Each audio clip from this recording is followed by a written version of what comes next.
There's gotta be an easier way to find a credit card that's right for me. Well, Credit Karma is here to help. Ooh. You can browse your personalized recos, see your approval odds, and bingo cha-chingo. Find a credit card that's right for you with Intuit Credit Karma. Parakeet and Tiny Peacat sold separately.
It's talking about a lot of certainty, which adds room title to it is irrational.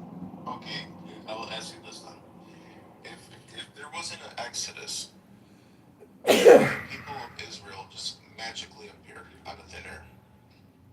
No, that's not true. Why would that be in any way true?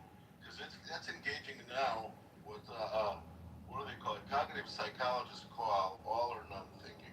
Okay, that's absolutely. If it's not this, then it absolutely didn't happen. It doesn't that way. Maybe they existed, but maybe they were reported as being existing, and so on and so forth. Are you saying that the only authority in what happened in that region during that time is the Bible?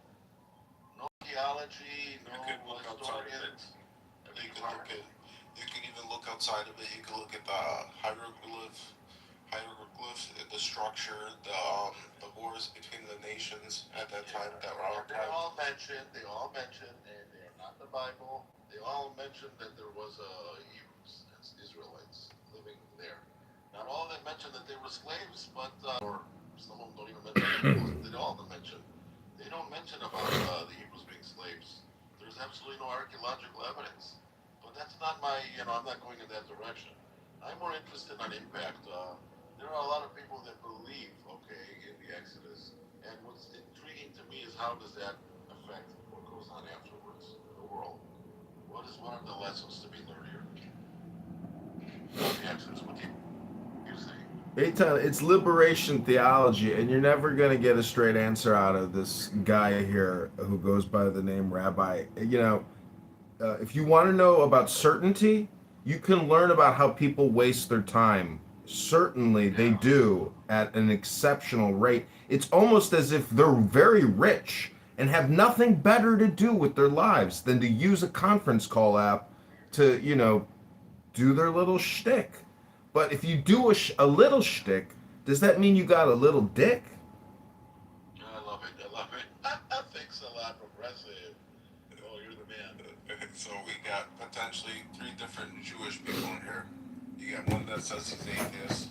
You got one that's a Christian. And you got a guy who practices We this don't know with Jewish Kabbalah. and I'll have you know that being Jewish, I may be 1,000 different things in one life. I may be my profession, I may be my position, my family, I may be my where I am as a citizen of what place, I may be a member of a party. But do you see how you bring that up? You see how you have filtered everything else out? You see your so-called certainty, you see where that comes from? You have a blind spot and you filter out everything else, and this is why you're certain, because all you see is one thing. So you don't have many choices, you're going to be certain. You don't have many intellectual choices, Mr. So-called Rabbi. But go on, I'm enjoying this. I could use physical evidence outside the Torah, outside the Bible, to point right back to the Torah. You didn't answer my question. How come when a person has so many aspects in their life, you only pick one of them and that's all you focus on, and you think that's more important than everything else? Because the aspect is there's supposed to be a nation that's supposed to bring people to God. Okay, fine. You believe that? That's your call. That's fine. But see, you see, I heard a nice saying the other day. It says, if you can make people believe absurdities, you can also make them cause atrocities. Okay, that was Voltaire, by the way. You're familiar with Voltaire? Not familiar with him. Who's familiar with him? Rabbi, you're not familiar with him, right? No. I know, because the other day, you also weren't familiar with Freud and you weren't familiar with Sartre. So, these are the kind of people that put up the PTRs that you put on. If you completely lack any content to put anything more intelligent than what you're putting on, you're getting a rise. Because this is about the best that you can do. I really feel sorry for you. I feel sorry for you because you reject the Torah. I don't reject the Torah. I just don't believe it was divinely inspired. But I think I know quite a bit more Torah than you know, little sunny boy. I think I know the actual language that it's written in. Which, by the way, everybody who wants to study anything, if you want to study the New Testament, you should really study ancient Greek. If you want to study Torah, you should study biblical Hebrew. You'll find it an extremely rewarding experience beyond what people say that it's some kind of divine inspired thing. It's a literary jackpot treasure. But okay, go on. Tell me something about Torah, so-called Rabbi. Tell me something. Okay, imagine your ancestors. They were leaving with Moses. They were embarking on the journey. How many generations does it take to start losing faith? It doesn't have to take any generation to lose faith. I have a very religious family. What is the kind of question is that? Well, you gotta figure, your ancestors seen it physically happen. And then at some point, there's a disconnect. There's a disconnect from me? Yes, you're saying you don't view it the same way. Well, I have to view it exactly the same way. I just can't look at the Ten Commandments and say, wow, do not kill, respect thy parents, and do not covet your neighbor's wife and all this. And I can't say that's great. I can't read Genesis 1:26. You know what Genesis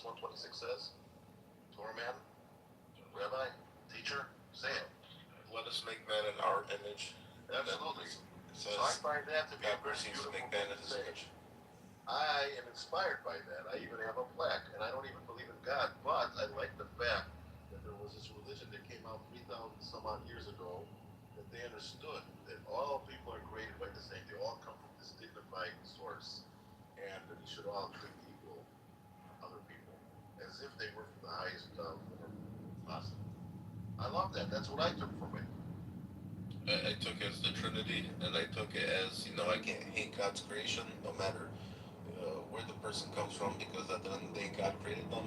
But I don't have to respect what they stand for, but they just stand for something else. Right, so right off the bat, if you believe in the Trinity, and if you have any ounce of integrity, you really should change your name from rabbi to something else, priest or something. That's absolutely no respect that you're showing. And I believe that your Trinity, religion, God, Christianity, teaches you to respect other people and do not do what you don't want done to yourself.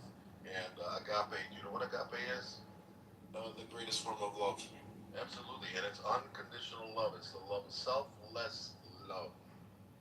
And I haven't seen you display any of that. I think you're basically very delusional. And I think that's the fine topic for certainty. It's people like the so-called rabbi here see how certain he is in his beliefs and how far removed he is from any semblance of reality. You are not in reality if you're taking yourself seriously, which I don't think you are. I think you're trolling like half the people do here. But I'm amused, so, I like to hear what you have to say. But there's a spot for love, and there's also a spot where you're supposed to be firm with the love, not Firm or necessarily abusive? Firm or abusive? Do you know the difference? abusive. If they're taking it to their own hands, it could be abusive. But if You you're don't think taking you it, don't think putting a trove, a stash full of dollars with a guy wearing a yarmulke is not abusive? You really don't think that? who's he abusing? What, you don't think that's abusive? Who's he abusing? You really don't know who that's abusing? You know why you put that there. You know who you wanted to provoke. I'm in the stock market. I don't really ask when you're in the stock market. You can be hateful in any profession. Why did you put a hateful trope and now you're preaching love? This is why you have certainty, because you are delusional. Okay, what message is it professing? You tell me, you're the one who put it there. You tell me why you didn't put a telephone there or a baby elephant there or anything else with money. You tell me why, okay, you're representing an ethnic, racial, religious group or whatever, okay, that you said are God's people, no less, and you put this obvious trope referring to their money practices and their love of money. No, not exactly, because this guy is actually a rabbi as well. And Who's a rabbi? You're not a rabbi. no, this guy is a rabbi. The photo. He's not a rabbi. So he's listening to the money. Hey, He's a Rabbi. He's a stock trader as well. Hey, Rabbi. So is he listening to the money? Is that the joke, or what the fuck? It kind of like he's in touch with it because he has good analysis. Do you really believe that Jews are the only people who okay, somebody else wanted to talk? I can go back after I cut off somebody here. Go ahead. I already asked the question, is it like he's listening to the money? I mean, I'd rather change the subject, I've got to think All right, about we'll it. change the subject, but I see this anti-Semitic jerk in every room with a different anti-Semitic trope every freaking time. I have the TV right now. I can throw you out like a motherfucker, but I won't. Listen, if you want me to take down this photo, I'll take it down. What? But the last time we had the other photo, I took that down out of respect for you. You're gonna do right. You're gonna remove the symptoms. What about the effing fucking disease, motherfucker? What You're disease? diseased. You are diseased. You don't get it. So I got rid of the other photo that you wanted, and I didn't post it up. See, you see what I'm saying? You put it down because I wanted to. You're not spiritual enough not to want to do it up yourself. Okay? No, out of respect, If you want me to take this down, I'll take this down. I'm not like a guy. If you want me to take this photo down, I'll take it down. I don't give a flying fuck what you do. I'm sorry, people, in the room that I got Not on. a problem. I was just wondering why we can't all be well behaved, well listened, like John Kitover. What's up, John Kitover? How you doing? Oh, my friend, John, hey. Maybe he's busy. Busy man. John, I hope I wasn't giving you too much credit there. I was thinking you were just, taking a turn, listening. Apparently not. He's probably on his 20 other devices right now.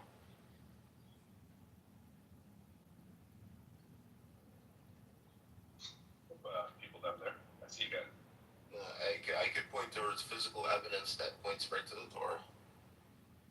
I'd like to hear this. What if people in the room don't mind? I'm sorry I went off on a tangent here. I think people want to talk about something else, but people are okay with this. If you want me to change the photo, I'll change it. I don't give a flying fuck what you do. Don't you understand Why that? did you get mad?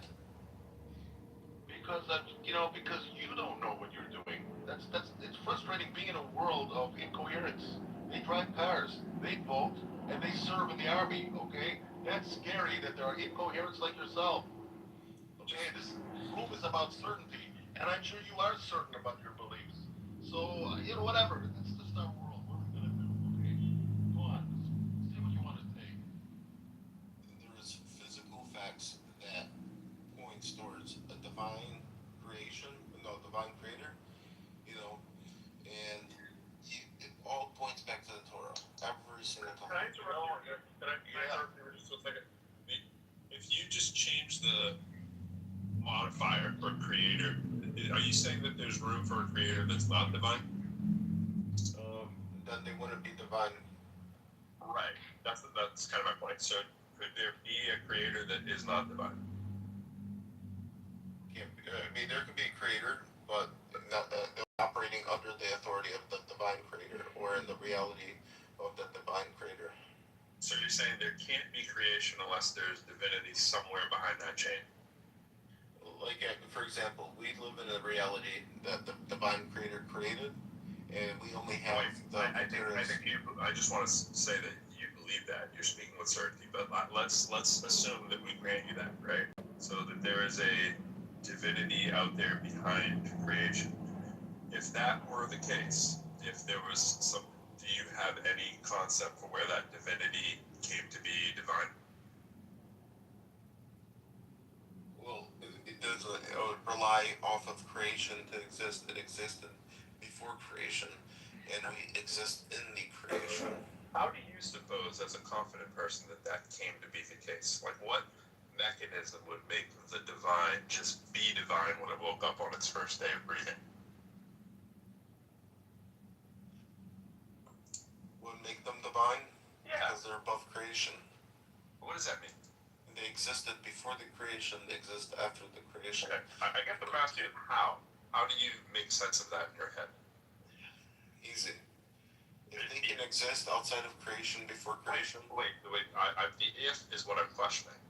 How do you suppose it is that they could just be divine before anything else is even created? Like, nobody created them. They are the first thing, right? Like, how did it get to be that they also, like, it's pretty incredible to also be the first thing, but to be the first thing and be, as you said, above this all. Like, what is granting that in your certain mind?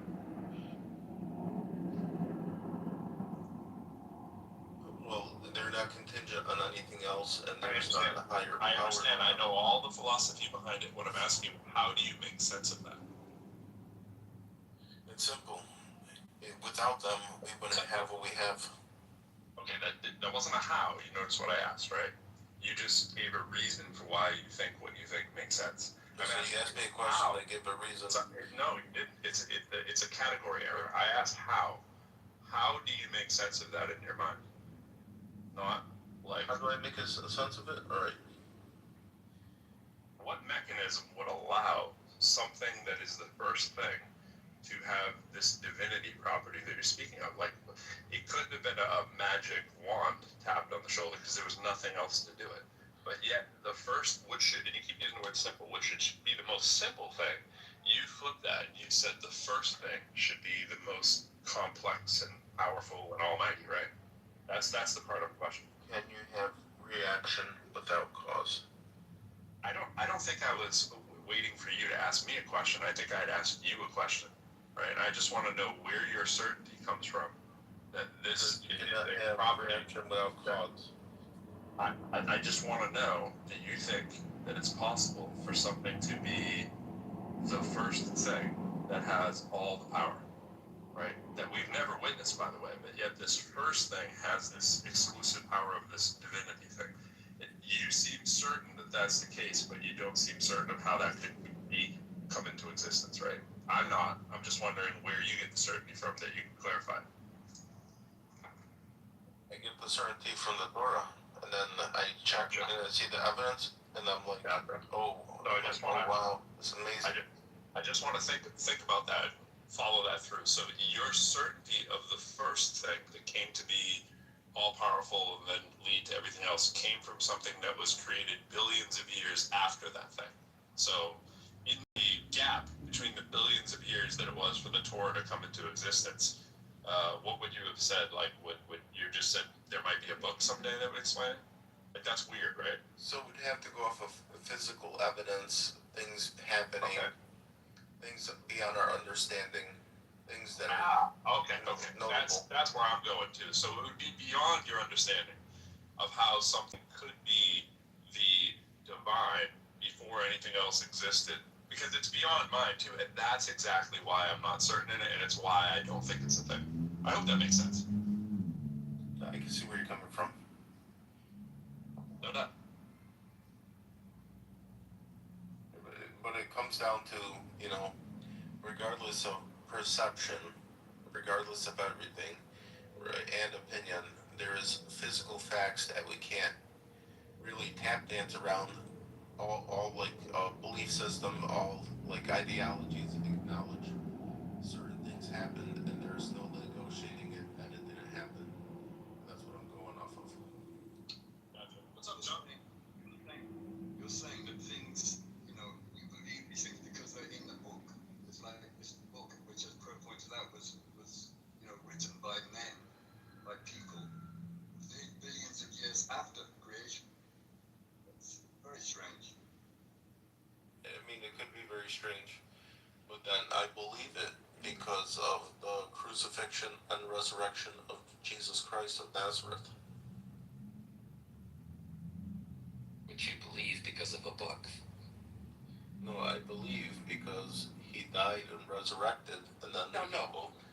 Well, okay, I get that you believe that. I get that you believe that.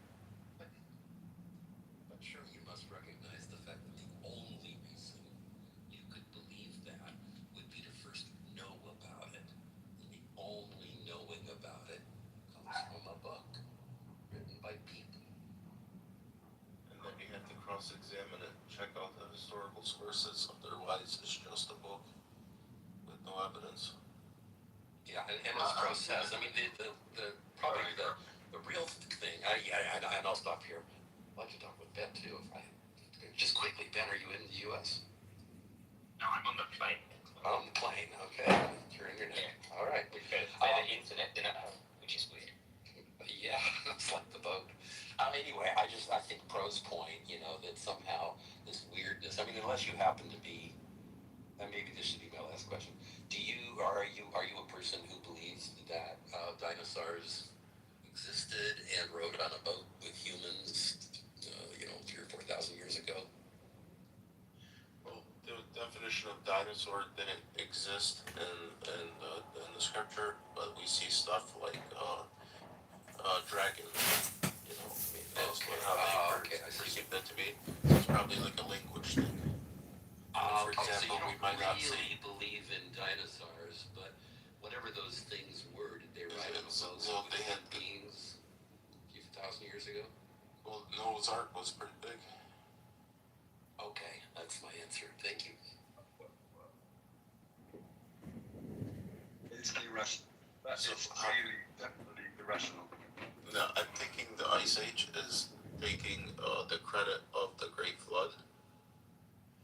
I took a picture from dinosaurs on a boat yesterday. I just wanted to update my PTR. I just want to say that I see there's many people on this stage that may not like me personally, and I just want to say that is proof there is a God, because only through God can you create such variety, such dynamic personality. There's no other way.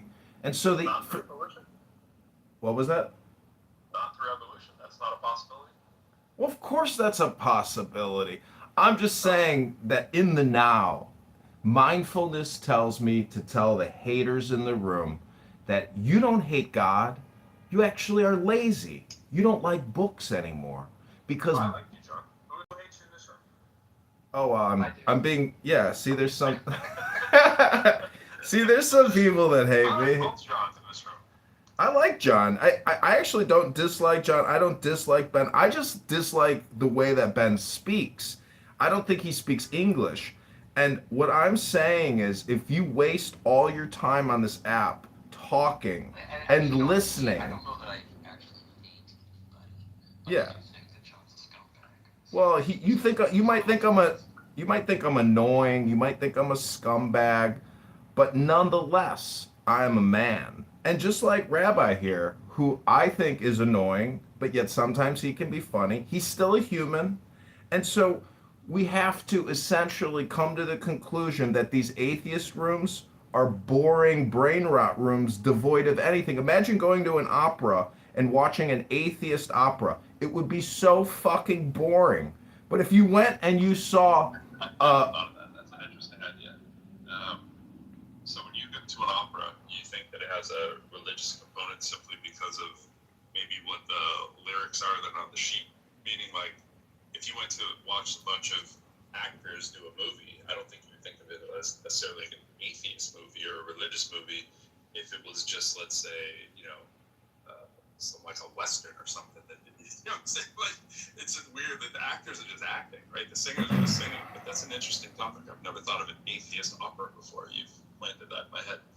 Well, in defense of John, where would the opera uh, get their morals from? How do you know they're not going to take a shower and they're not going to show up naked and they're not going to steal your money? well, look at it this way. What is the difference between a philosophy book and a cookbook? I think atheist opera would be a great name for a rock band. Opera, I was thinking doing a atheist rap opera. Atheist opera is such a dope concept. I love that. Well, if you've ever seen the Ring Cycle, or what is that? I can't remember, Faust or whatever. My point is that it's like watching the Avengers versus walking into an atheist clown house room, which is nothing more than a put down room where people just put people down, and there's always a language barrier. Usually, the person being put down doesn't speak American English. You have to be really observant to figure out what type of game people are playing here on this conference call app. Right. I shouldn't do that as much as I do that. And I apologize if you've taken any offense to that. You're not speaking the actual English that we speak here in the United States, Ben. I hope there's no offense taken. He doesn't even know what shag means. Sky, I'll let you be his representative. Sky, I hope you don't. Hey, Pro, let me just ask you quickly. Have you ever had to shag a ball? That sounds like you're setting me up for a I was setting you up. Just wondering. Yeah, I think I have. I think I have actually. Ben, your turn. You know the answer to this. Oh, I know the English connotation on that too. So I was just thinking, like, since we speak the correct King's language over here, I think the answer is yes. I have shaggy ball. So, Pro, the interesting thing is this came up. I thought I was speaking Ben's language. I knew about the other meaning, but I actually thought that the meaning, as in shagging balls or whatever, I thought that was kind of British. It turns out they've never heard of it. Well, you might get it confused. Like our mispronunciation of slag as slag, maybe slagging a ball, maybe bollock walking slag. Like maybe that's what's happening there. I think I've mentioned in this room before, maybe, that 30 years ago I heard some redneck American who hears some people in the street talking Spanish, probably talking Spanish, and he hates them, and he goes, "Oi, speak English. English is good enough for our." Oi. He started with oi. That was great. That's great. What I notice is a lot of these atheist rooms, they get together they think they are talking philosophy, but they're just goon maxing on another level. What's that? You don't want to know, John, what gooning is. But Rabbi will tell you if he sounds an atheist. They're goon maxing. Otherwise, if they were physically together, they would be freak maxing. Gooning is what Ben would say is wanking. Oh.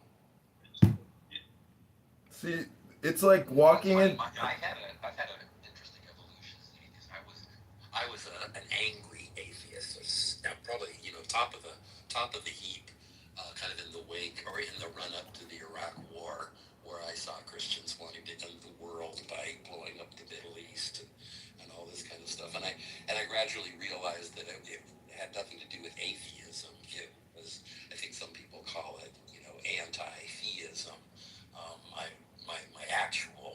The actual thing that I revile is organized religion, not belief in God. I don't have any trouble with somebody believing in God. I just have a problem when they start saying this religion has nailed all these other things like talking to snakes and resurrections and just things that are just, if somebody makes you believe that, they can make you do anything.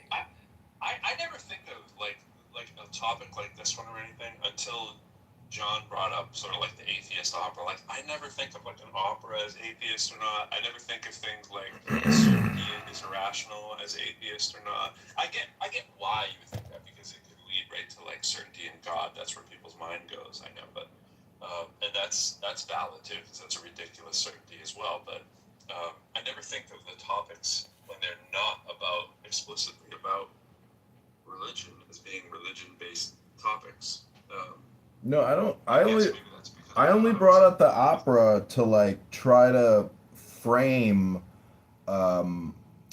entertainment and content, meaning that children or adults want entertainment. That's why I say going to an opera where you have these Olympian gods singing with staffs is like going to the Avengers movie, and that's going to get a 10 out of 10 versus the 0 out of 10 for these atheist rooms with Steve Appel and JCC putting people down. So you're saying that the atheist room is boring? Yes, extremely boring. But what I think that they think that they're doing is that the negation of God is like a Zen thing where it brings them into like a harmony kind of like frequency state of mind, where they have a little bit of peace in their security bubble. And so what we're really doing is observing human behavior and the games we play with each other through language. So, John, are you a Christian? That's not a bad take, John. Well, it doesn't matter if I'm a flying pizza spaghetti monster, as Dawkins puts it. I like books, and I like information, and I like knowledge. And unfortunately, the atheists here who complain about the philosophy bros are the laziest fucking people you will ever meet. They don't read anything. Just over the past few days, I've read multiple books, and I've thoroughly enjoyed the experience. Oh, sorry, John, what are you? I mean, you don't like organized religion. Oh, we got Steve Apple here from this famous Steve Apple show. We got the famous Steve Apple show. I came up with a different thing. You know how we have all these simps on this app? I like it when I go to these different rooms, they'll get together, and you call it a symphony. I got it. I got your platform now, Rabbi. I just needed you to say simp so that I can put it in position where it is now. Okay. I was trying to say, Nope, it's not the opera, it's a symphony. I got you. Hey, what's up, Steve Apple? What's going on? Hey, had a couple of great shows on the weekend. Rabbi was there. He contributed to the show being even better. Rabbi, thanks for coming on the show. Thank you for having me. Oh, was it this Rabbi? Yes. I wasn't there much. Yeah, that's okay. That's okay. The answer is yes. Hey, this is crazy. I just saw a guy come in the room with a name that just reminded me of. So I have a student. His name is Brian. Right? I go out of my house. Now, I teach 7 miles away from my house, 6 miles away, right? I go out of my house with my son, I was just talking about my class, and I was just correcting some stuff. And as I walk outside, this dude goes, "Hey, I know you." And he was like a delivery driver, and it's my student in my class. Pulled it into my random little townhouse place. He was delivering DoorDash. And I was thinking the probability of that pretty slim. Nowhere near the Messi probability with playing against the baby he watched in the finals. But anyways, I just wanted to throw that out there. Just thought that was pretty cool. So what's up, Ryan? See, I just want to say that. Cool, but it's, I've seen that. It's not great. Yeah, unlikely. See, I saw some reports that were trying to say it's 1 in 58 billion, right, of the probability that Messi would be in the game, the final game. I was like, it seems like a stretch. I would like to look at that. Let's see what's the set of these interesting numbers they throw into this calculation. That's pretty fun. Listening to an audiobook and then discussing the complicated parts of the content, that's one way to have a conversation. Another way is to just have never-ending atheist shows that you call it's a show. But it's really just, it's boring people, lonely people, doing nothing. And I just got to say, it's boring. If you have 5 minutes on a stage, if you do vaudeville, and you come to Clown House to do your vaudeville show and it's a conference call, well, if you don't even have a performance, you're boring and you're lazy and you're a bad performer. Hello? Steve, I'm not sure, but that might be towards you. Of course it's towards me, bro. Who else would it be towards? I thought he was talking about my bites of physics. I mean, a lot of rooms are boring. I know I've contributed to the boring level of a lot of rooms. I like boring. Like I don't have a problem with boring when I'm in a I want to be bored mood. Well, John broadcasts boring, right? John, you have a platform that can sometimes be pretty boring, but it's all subjective. But I mean, to your point about the Avengers, like I'll be the first one in line to see Spider-Man and Doctor Doom or whatever. I don't find that stuff boring, and I think that's what you were saying too. Like that stuff wins hands down, but it doesn't always win. Like because I like Marvel, it doesn't mean that I don't want to read an academic paper over Marvel, right? Like if I knew a brand new Marvel movie was coming out and there was a brand new academic paper, yeah, I'd probably watch the Marvel movie first because I don't want to hear about it, right? But my excitement to watch some sci-fi or whatever, that's just a fleeting kind of thing. I'd actually rather deal with what's kind of more going on in the real world. Like if I had to budget my time, it'd probably be 85% stuff in the real world and 15% like fantasy and la la world. You know what I mean? I get it, but see, the thing about religion is when John says he hates organized religion, that's a put down to people who otherwise might need books to improve their lives. When the atheists on here put down the theists, they're failing to recognize the importance of personal development. It's almost like they've never even done it themselves. Like they've never sat through a 4-year college and an undergrad and read books and wrote papers for years. I'm just saying that the ego, the narcissism of some of the atheists on this app that do their little shows with their mod squad. Meanwhile, they call it a show, but it's not even on YouTube. I'm just saying people really have a desire to waste their time and other people's time in ineffective ways. Communication is useful for development of the self. And so when people put down philosophy bros, well, you've never even read a philosophy book. Let's at least talk about one philosophy book. Maybe we could talk about Marcus Aurelius's Meditations. I'm surrounded by thousands of books. I'm just saying the atheists on this app are bored and lonely. That's my opinion. Bro, that's where John is dead wrong when he says that we, you, me are not even on YouTube because we've got him putting the shows on YouTube. Oh, got you there. But like we're not wasting our time now. We've got somebody doing it for us. That's how unboring we are. And not paying him a single red cent, completely doing it for free. When he talked about not doing self-development, I thought he was going to go on to talk about like Tony Robbins seminars and like not just books, because there's a huge difference, right, between reading books like any intellectual self-development and then the emotional, physical, embodied self-development. Just want to throw that out there. So I was kind of surprised when he went to books rather than like seminars, or almost like, you know, Tony Robbins' seminar is almost like going to a church event. Analogous. Yes. Yeah, maybe. But those things that have been for me that have made the shift, like not reading fucking books. Reading books I love doing on a particular topic. And I read the geekiest books you can imagine. John will attest. I crossed one into his lap the other day. And the book. But the actual shifts that happen at things like the Harvey or Tony Robbins events, for me anyway. Yeah, normally there has to be like a handshake or an agreement or some type of consideration to make somebody an indentured servant or a slave, but here we have him doing it completely for free with no expectation of any remuneration. It's fucking beautiful.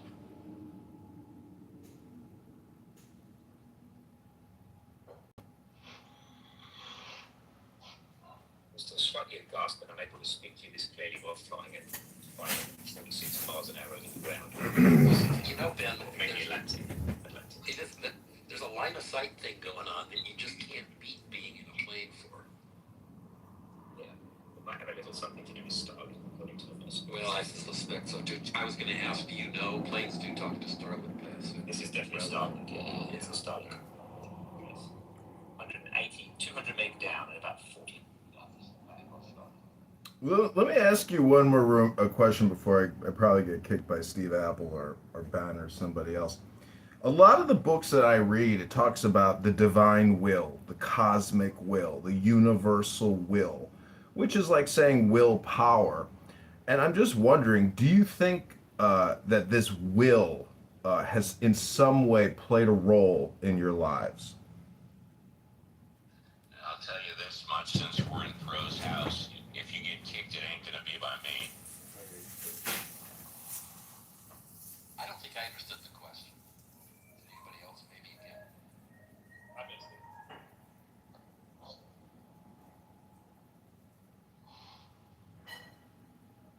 I think it was about that one. I think it's about that will I am doing in his power soul, maybe.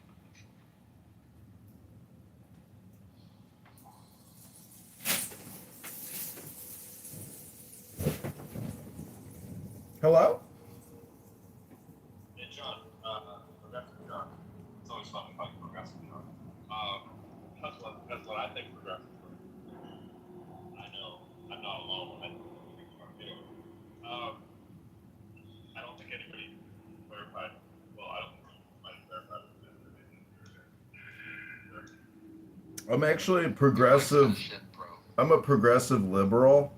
And what's ironic is I'm actually more progressive than any of the supposed progressives or the pluralist liberal Democrats, because they don't even understand that we can separate state and economy.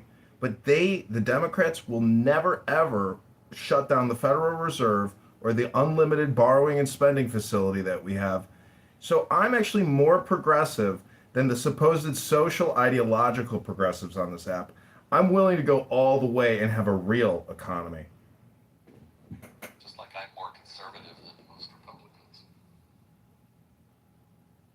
I mean, I'm trying to be a little dynamic, and funny, but I think what I'm saying actually is kind of truthful in the critique of the progressive liberal Democrats, because ultimately we're going to have to come to terms of agreement on what the economy is. And to me, a pizza shop at a profit, it costs you 50 cents to make the slice, you sell it for $2.50. If we don't have that as the basis of our economy, we have a Zimbabwe hyperinflation type of situation. And already we're paying 1.2 trillion a year in national interest expenses just at the federal level, and then all the states are engaged in the same type of borrowing and spending. So the baby boomers and the greatest generation depleted the treasury, tenfold over. I'm just saying that if you want to be truly progressive, you have to have an honest and transparent and accurate critique of the economy. That's so funny that you focus on that, because that's exactly why I say I'm more conservative than most Republicans.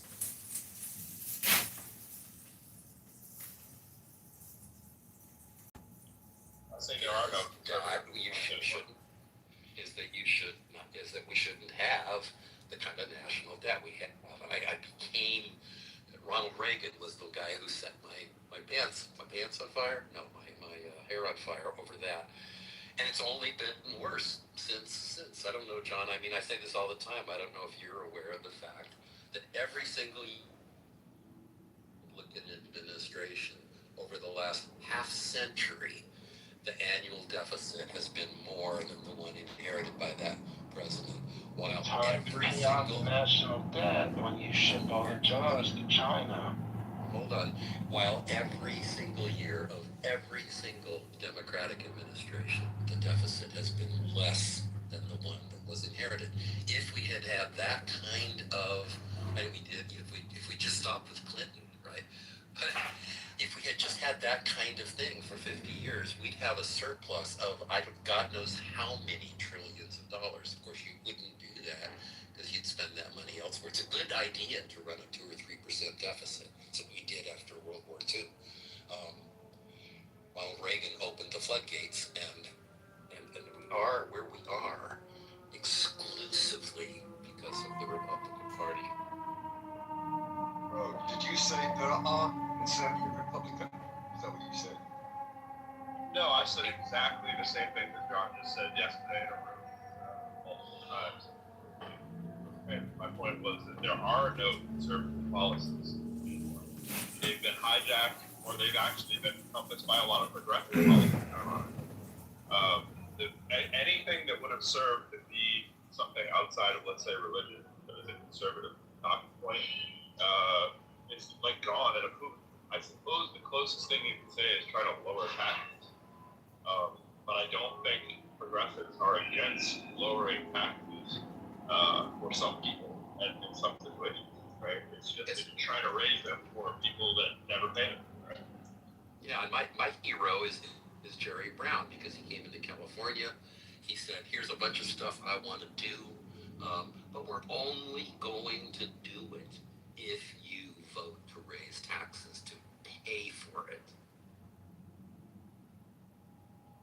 Well, see, that's the problem. I don't know why he's a hero to you. That's big government, big spending. There are conservative principles in action today. You're witnessing them. The forcible removal of illegal alien residents that are breaking our laws. That's very conservative and very heart-wrenching and hard to watch. And I don't personally like seeing a father of 3 who's busting his ass be forcibly detained, removed, or even killed. So, I mean, I've seen a new HR bill that was being floated, and it's about amnesty.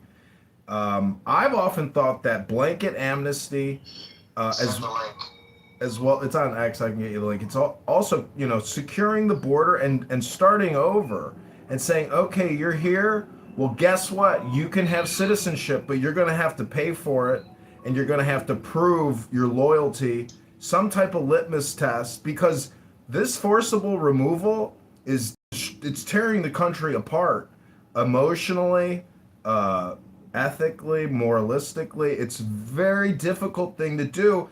But also on the flip side of that, when people criticize law enforcement to a very high degree and even call for death threats, now we got a beef. Now we got a problem, because I'm going to side with the law enforcement, because that's a very difficult job to do, physically demanding. Your life is at risk. So to poo-poo a law enforcement officer doing a very difficult and dangerous job on behalf of our government, on behalf of his own duty and his own work. It's easy not to kill people, though, especially ones that are opposing the threat. They are. I don't think that's the difficult part of that job. But I do agree with you. But I think the difference is a conservative policy is not saying you're going to tighten the borders. That is a modern phenomenon. Everybody sit on the framers of the Constitution, whatever you want to do. They all recognize, I mean, we built the country on immigration, right? It's just that it's been hijacked by xenophobia. And the brand that you're talking about of conservatism is like xenophobia, racism, those kind of things, find a scapegoat, right? That wasn't, I mean, we've always had a buffer to fix our economy based on, Dave Rosero says, yes, it's like, we've always used immigration policy as a way to improve the economy, right? So it's like, that doesn't seem, if conservatives are the fiscally responsible people, it doesn't seem that the choice that you would use is something that actually hurts our GDP, which would be, to have two tight borders. Of course, you have to have some border control, but in the spirit of the Constitution, that wouldn't be what a conservative would be for. They would be for immigration. In fact, our story from colonial era, it was always about expanding borders. So, growing through cultural exchange, if not in an awful way, appropriation. But look at the outcome. If you're going to talk about one of the most culturally diverse countries in the world, it's America. Not because we're a country run by white men, because of the hard work of other people. So scapegoating. Are we just moving to the worst impulses because we want to be fans of Elon? The issue is that I think there's a great point. There's, the Laffer curve. There's such a thing as too much taxation. That's not a real thing. There's such a thing as too much immigration. There's such This a is how you get Reaganomics. I don't buy it. It's been bullshit. It's been bullshit. It's been bullshit and debunked. It's been bullshit and debunked for decades. Don't pull that shit in here, please. So No Laffer curve. taxation. So Labor markets. Look at labor markets. Talk labor markets if you're talking immigration. If you want to talk about anything intelligent, talk labor markets and tell me. Okay, so Bye. answer this question then. If it's so debunked and Look at the CEOs of these tech companies. Are they American born? Are they American born? Why not tax at 100%? If more taxation is better, then why That's not ridiculous. tax 100%. That's just ridiculous. Exactly. Because what you're saying is ridiculous and it's not anything anybody contended. Threshold of- Nobody said 100% tax. It's just ridiculous. Instead of oxygen is good. Why Too not much breathe taxation 100% can hurt economic growth, can hurt capital investment, can hurt We all have savings. oxygen tanks on all day long. And that's actually since 1960, all So have to say- oxygen tanks. To say that the Laffer curve has been debunked, flies in the face of reality. because Conservative it's economics, taxation. where it trickle down economics has created the inequality. Our inequality is worse than the Gilded Age. Why won't you comment on that? The economic inequality. Do you think it's a good thing? I'm saying. Why are you non sequitur after non sequitur? Can you talk about inequality? I'm talking about the notion. I'm talking about inequality. Point of order, moderators. David is overspeaking Brian here, and now I'm overspeaking Brian. David, you're just over talking Brian here, sir. I'm a progressive liberal, David, and now you're overspeaking me. Moderators, do your job. Do your job, moderators. It's your karma. Work is karma. Karma is work. That's what you wanted to say. Work is karma. Karma's work. Profound. And why are we seeing the Laffer curve be validated in all these cities and states where they're taxing people who are fleeing? There's mass exodus from these places that have increased taxation, and people are voting with their feet. Their businesses are leaving, the individuals are leaving, jobs are leaving. Have you moved in the last 3 years out of a tax jurisdiction to a non-tax jurisdiction? Or are you just speaking in the abstract? I'm speaking of the data. Okay, so you're speaking about other people.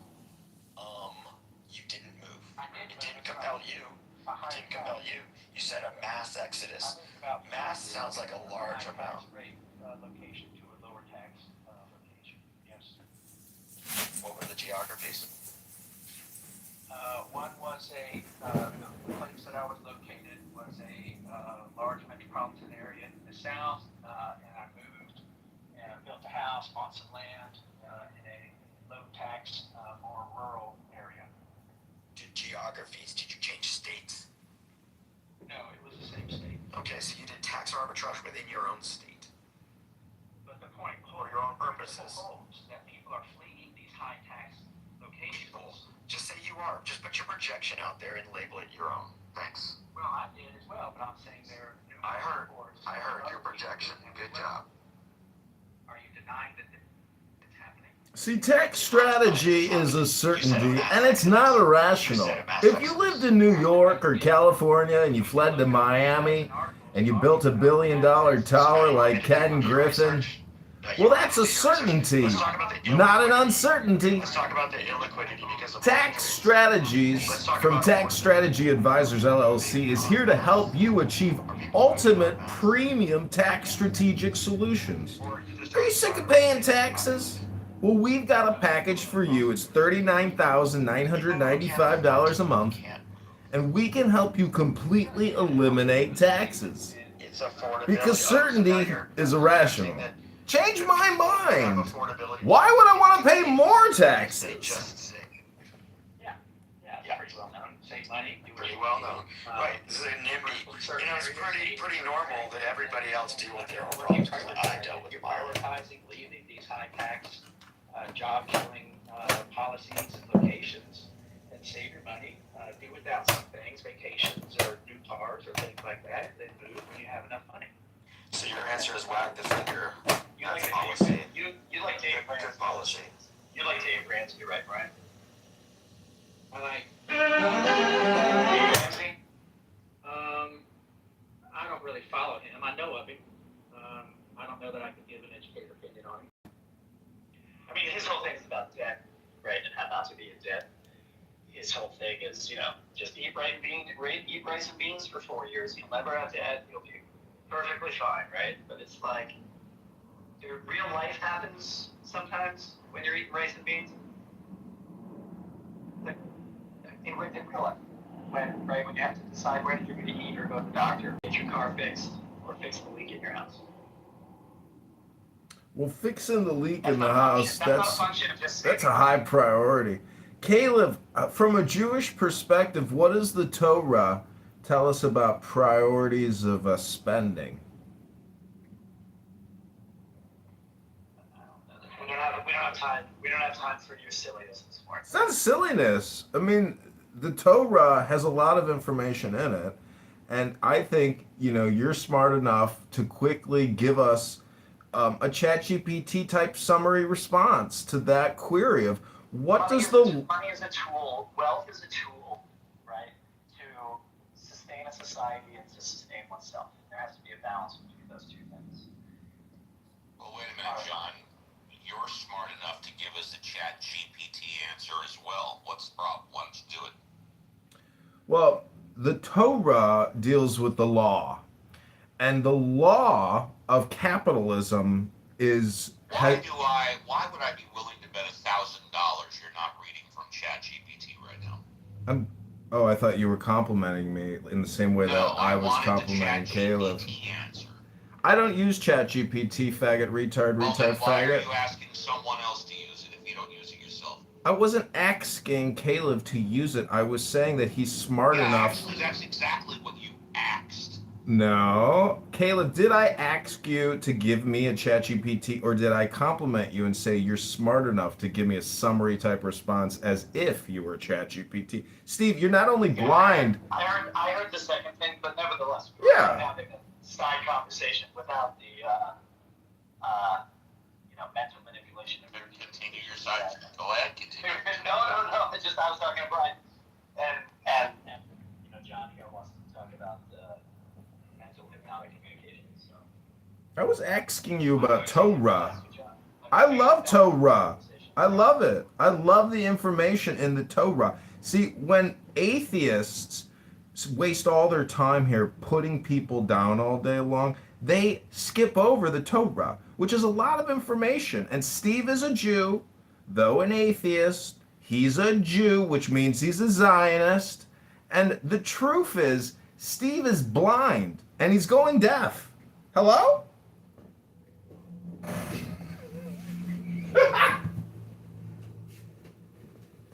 I thought we were headed towards talking about inequality and taxation.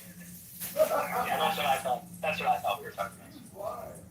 So, I mean, I know there's a big push for economic equality or equal outcomes. The whole derision of economic inequality, and I see where in some economists' minds it matters, but I think in the market that we have today with global access to shipping and product movement and all the interconnections that we have from continent to continent, it's less of an issue. So if a company can go international through the internet or through shipping or continent to continent, that's, I think, the explanation that the rich are getting richer at maybe a faster rate than the lower class is getting wealthier, because people at the high end have access to China, to India, to Europe, to Asia, to South America, whereas why can't the rest of us have access? If it's really like a flat open environment, why can't there?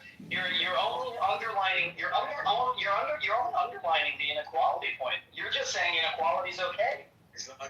I am saying inequality is okay, and I'm explaining why it's okay, because you have people who are more companies are easily able to access new markets that weren't available 20, 30, 40 years ago. So of course, those companies that have been able to leverage, take advantage of those new opportunities. What about the single parent who's struggling between feeding her kid and fixing her car? Well, that's a whole different situation. Well, that's what we're talking about. We're not talking about the differences between small businesses and corporations. And what we're talking about is the inequality, the non-equity of the system that you're describing right now, right? Which just says, some people have different access, and that's okay. Actually, it's better for all of us because we all benefit. I don't benefit from it. See, Art? You benefit from Amazon, you benefit from Tesla, you benefit from Apple. But these companies that are increasing their access to markets, they're able to do more research and development, they're able to do more product development, they're able to include more features. That doesn't impact whether, excuse me, Brian, excuse me.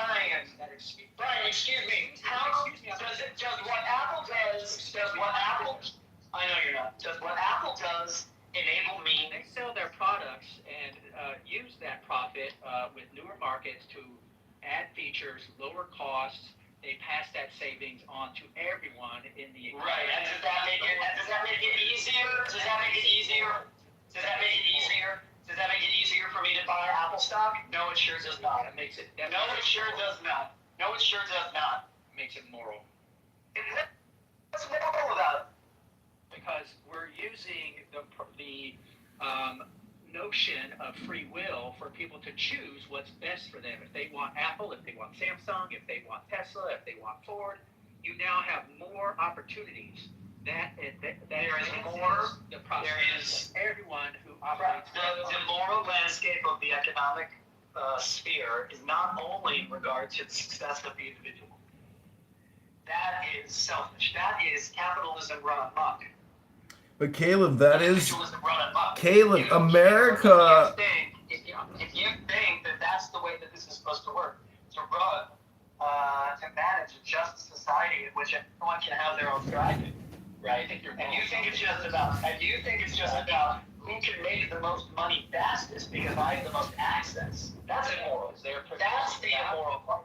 Making money is not moral or immoral. It's a tool. You're a tool. I'm saying that you're a tool.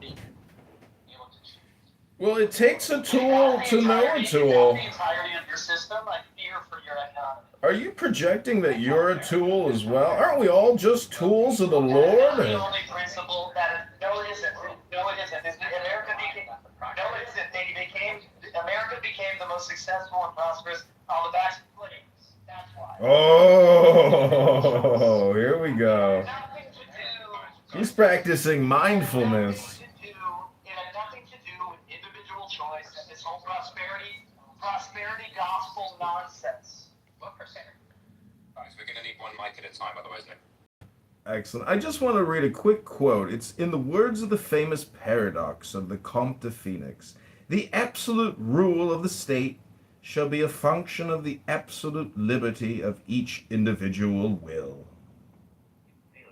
Caleb, what percentage of Americans owned slaves in 1860 before the start of the Civil War? What percentage? If slaves are so prominent, in the building of our country, instead of the way that David argument? Like, we know that slavery was concentrated to 11 slave owners. That's like saying, if cell phone was so popular, how come there's only like 4 fucking companies that make cell phones? Bro, it's a stupid well, then argument. how can he say that slavery is the backbone Because, of bro, the source of our iPhone makes economic growth when only like 2% Catch of the Americans metaphor. own slaves? Catch the metaphor, bro. Only about 2% of Americans own slaves. It's not a valid statistic. It doesn't. Well, it's not a valid claim. No, it's not a valid point that you're making because if It's just not a a valid handful claim. of people own all the slavery slaves, is bro. the reason for our success. No, If it that is was the reason for our reason. success. Yes, bro. It doesn't. You don't need a bunch of people owning it. Do you think right now there's a bunch of companies that are walking into the freaking, cell phone development space? Slavery? No, it's Samsung and fucking iPhones. Grow up. I can defeat that in one sentence.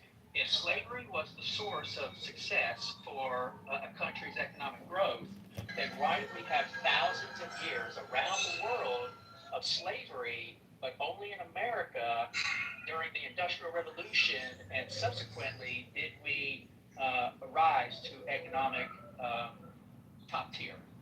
If slavery was so prevalent around the world, then It's amazing how you shifted the argument to one that I wasn't making. It's amazing that you shifted the argument to one I wasn't making.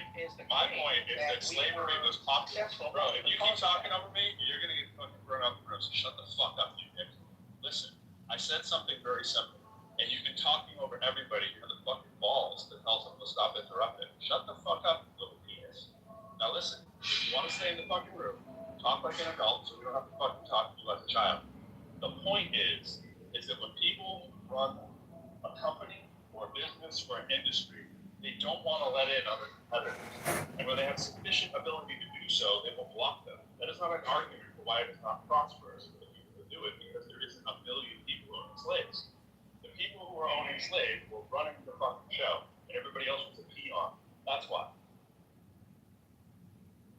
If slavery was the source of America's success, then other countries who had slaves would have also been successful. That's a specious argument. That's a very specious argument. There's a lot more information we need. We're abandoning the argument we made. We were talking about other countries. Yeah, and other countries didn't have a whole sort of empty continent, so-called empty continent to expand into. I mean, it's a completely different situation.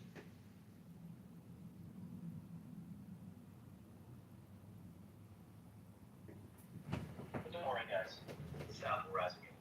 See, we're all going to have to agree on how to run a pizza shop, which is at a profit. That means you sell the slice for more than it cost you to make. That's the basis of reality. If we can't agree on basic economic principles, and you let progressive liberals steal from pensions and call it investment, and borrow more from the banks and call it investment, Jamie Dimon will cut the spigot. The Federal Reserve won't be so friendly at their press conferences. They will come out and say, we don't believe that Congress's spending plan is in the best interest of America. Eventually, we're going to get to that threshold. But at the moment, Zimbabwe inflation, we have $100 trillion notes yet. So our burn is actually a lot slower than what we probably think it is. And if we live in both states, which is the binary, not the non-binary, if we believe in socialism and community investment, but we also believe in capitalism and development and for-profit, we're going to have to live in both states, apparently. But I would just say it's possible that some people see, if life is just a bell-shaped curve and you want to tax the right side and inflate the left side in the middle, you're going to have conflict and friction, and our system is arranged to protect that right wing of the bell-shaped curve, which is low taxation, and they get to keep the hundreds of billions or trillions. But it's a global economy, meaning that When we think about just taxing Americans, Europeans as well have profited so much from American industry and American financial capital, especially defense manufacturers. Because when you look at the org charts, it's not just American corps, it's the global corps that are feasting at the trough of America. I am complete. Hello? Good. You are very complete. It's not an economy for everybody. It's not an economy that works for everybody. That's the point. We need an economy that works for everybody. Describe an economy that works for everybody. Where everybody can have one job, where the normal, right? The baseline is you can have a job, you can get health insurance, you can make a living, and have a family. That's our system now. No, it is not. It's led us to the greatest prosperity in the history of the world. Oh, fuck you, you Republicans. Fucking fundamentalists. Go look at the homelessness crisis in this country. Go look at the homelessness crisis in this country. Go look at affordability. Go look at people trying to. No, you're not. Listen. Go look at this. Go look at people struggling. Just look at it. Go look at it. Just look at it. Would you look at it? Look at it. Just look at it. Look at that. Look at that. Just look at that. Look at it. Look at it. Just look at it. Look at it. Fucking rid of this guy, John. You think because the stock market are at record numbers that means that's prosperity for everybody? What a fucking joke. Prosperity for some, not for all. Don't we want people to be able to live lives of value and thrive? Don't we want that? This is Cuba or the Soviet Union, for example. No, I didn't say any other country. Fucking private system. Hey Brian. Quit with your Red Scare, anti-communist, anti-socialist nonsense. Hey Brian. I was talking. If you can't hold your tongue, maybe this isn't the room for you. You interrupted the other guy, right? Just look at it. Just look at it. Look at it. Now, Brian, if you're going to be ready to be done with your Red Scare, anti-communist, anti-socialist bullshit, and if you're going to be ready to ignore the crony socialism that exists amongst the people that you think are so great at making this country prosperous, the fucking trickle-down hasn't worked. Oh, industry creates jobs and prosperity. Yeah, right. Fuck off. No, it doesn't. Is the Soviet Union a better example of a system you would have... Soviet Union doesn't even exist. Excuse me, Brian. You're the only one who has mentioned other countries. Not me. I'm asking you to name a system. No, this is your tactic, Brian. This is your tactic to avoid. Just name a country. Hey, Brian, quit being such a dick and listen to what you're doing. You're switching the conversation now. What Brian is doing is, hey, I don't want to answer Caleb's question. I'm not even asking the question. I don't want to respond to anything Caleb's saying, so but what I am going to do is I'm going to say Russia and Soviet Union and Cuba to scare you. Because those are scary words. Socialist words, communist words, See, this is real vaudeville, Steve. See the variety show that Pro is able to put together, Steve. Take note on production value and the guests, Steve. You're gonna have to get guys like Caleb who are a little more theatrical, can provide better content for your show, Uncle Steve. Hello? It happened in these socialist countries. Did that not happen in your world? When did I say socialism was better? Well, name a country. Name a country that's better than America. See, Norway's actually better than America because they took their 300 billion and turned it into 3 trillion by investing in the stock market. If America would have just taken the 100 trillion and put it in the stock market, we'd have, 100 trillion. You just want to split finance. So it's like, let's look at a country that doesn't actually have a net negative like us. Let's just look them up. Scandinavia is a capitalist country. Yeah, that's cool. And the Middle East countries. Now, is your thing that you can rely on for capitalism and all of this? If you just have a hard on capitalism. Just say so. That's cool. There's a lot. I love laissez-faire capitalism. I would love to go open a pizza restaurant with absolutely no intervention by the state. I don't want the state knocking on my pizza store saying, "Hey, come in. We got to check for cockroaches and rat droppings." No, stay out. I don't want you looking at my kitchen. Leave me alone. And I don't want to fill out all that paperwork every year. And when I go to the airport, I don't want to have my shoes taken off and my bags x-rayed and my balls touched and my fingers swabbed and my facial recognition ID photograph. I'm good. I'm good, guys. Hello?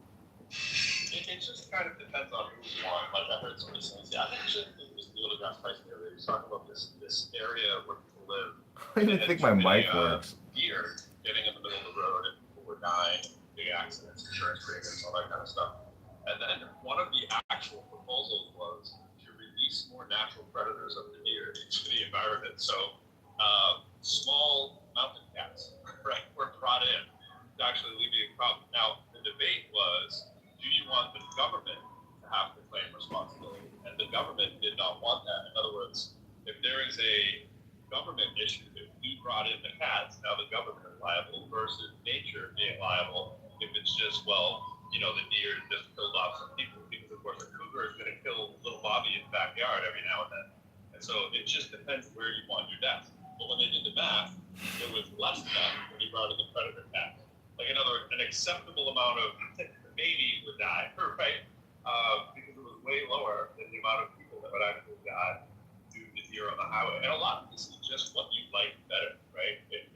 If a system can protect itself through legality, which is the part, Brian, that you're missing, which maybe you're aware of, but it's like when you just say, survival of the fittest, which is kind of what they're arguing. Hey, you get big, and you reap the rewards and spoils, and it just sucks to be everybody else who's not as fit. So fuck them, right? If your real plan is fuck them, just say it, right? But most of us are a little bit more humane. Okay, that's cool, but you've been leaning in towards that, right? And that's why we've been saying you're selling a dick. Because you're just doing this absolutist kind of thing. See, Brian, don't worry. I'm not with Pro here. He's doing his put down thing on you, Brian. And, I think you've been over talked. You have a very nice, subtle voice, and you've said nothing controversial. And I don't know why people are so gaslit by you, Brian. I feel bad that so many people are triggered by, your very soft, subtle, and intelligent words. And, Brian, I'm not with these people. They can speak for themselves. And God bless you, Brian. And I hope today is the best day of your life. Don't let these put-down people make you feel like you're below them.